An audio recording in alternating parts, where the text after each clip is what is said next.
Truck চাপায় নিহত দুই ভাই বোন আফরিন ও আফসারের বাসায় এখনো কাটেনি শোকের মাতম। চোখের সামনে দুই সন্তানের করুণ মৃত্যু দেখে শোকে পাথর ওই দুর্ঘটনায় মারাত্মক আহত শামসুল আহমেদ ডালিম। পিছনের চাক্কা লাগার সাথে সাথে হেসরায়া আমাদের তিনজনকে নিয়ে গেছে অনেক দূরে। আর মা শারমিন আক্তার পুতুলও বাকরুদ্ধ। বারবারই ছুঁয়ে দেখছেন প্রিয় দুই সন্তানের বই খাতা। দেখান স্কুলের ব্যাগে থাকা টিফিন বক্স আর খেলার সামগ্রী সবই ভেঙে গেছে ট্রাক চাপায়। আমি ড্রাইভারের বিচার চাই, ফাঁসি চাই, এটাই আমার দাবি। ঢাকা মাওয়া সড়কের এই মোল্লারপুল এলাকায় গেল সোমবার সকালে ঘটে সেই মর্মান্তিক সড়ক দুর্ঘটনা।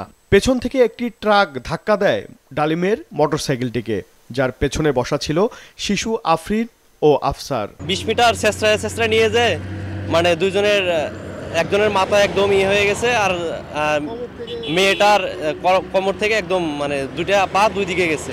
দোষ ট্রাকের। ট্রাকটি থামিয়ে দিলে বাচ্চা দুটি বাঁচত, কারণ যখনই ট্রাকটি পিছন থেকে ধাক্কা দিছে, ধাক্কা দেওয়ার সঙ্গে সঙ্গে ছেলে মেয়ে দুটি রাস্তার পিছনে পড়ে যায়। ওই দুর্ঘটনায় দক্ষিণ কেরানীগঞ্জ থানায় একটি হত্যা মামলা করেছেন ডালিম। এতে অভিযুক্ত করা হয়েছে চালক নবীন হাওলাদার ও হেলপারকে। পুলিশ সেদিনই রড ভর্তি ট্রাকটি আটক করে, তবে ধরা পড়েনি আসামিদের কেউ। ড্রাইভারকে ধরার জন্য আমরা আপনার চেষ্টা করছি, হয়তো ইনশাল্লাহ শীঘ্রই তাকে অ্যারেস্ট করতে সক্ষম হব। ঠিকানা পেয়েছি, তাকে গ্রেপ্তারের চেষ্টা চলছে। আফসারের ভালো বন্ধু কে ছিল তোমরা? ওই ঘটনার পর শনিবারই স্কুল খুলেছে।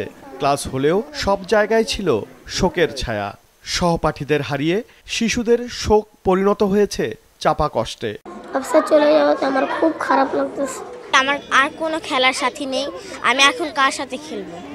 আমাদের ফ্রেন্ডই হোক না, অন্য কোনো ক্লাসেরও কার কোনো ক্ষতি হোক না, এরকম নিরাপদ সড়ক চাই। চোখের সামনে তাদের লাশ ভেসে ওঠে, আমরা বারবার তাদের কাছে যাই, ছুটে যাই, কিন্তু কবরের কাছে গেছি, সেখানেও যায় দেখি তারা মনে হয় আমার সামনে দাঁড়িয়ে আছে। গেল সোমবার স্কুলে শেষবার গিয়েছিল নিহত ওই দুই শিক্ষার্থী। সেদিন স্কুলের বার্ষিক ক্রীড়া প্রতিযোগিতার অনুশীলন শেষে বাসায় ফেরার সময় ঘটে মর্মান্তিক দুর্ঘটনা। সড়কে দুর্ঘটনার জন্য দায়ী চালকের কোনো দৃষ্টান্তমূলক শাস্তি না হওয়ার কারণেই আরও বেপরোয়া হয়ে উঠছে চালকরা। কমছে না সড়ক দুর্ঘটনা, বাড়ছে মৃত্যুর মিছিল। তবে নিহত ওই দুই শিক্ষার্থীর সহপাঠী এবং শিক্ষকদের দাবি, এই ঘটনার অন্তত একটি বিচার হবে, সাজা পাবে সেই অভিযুক্ত ট্রাক চালক।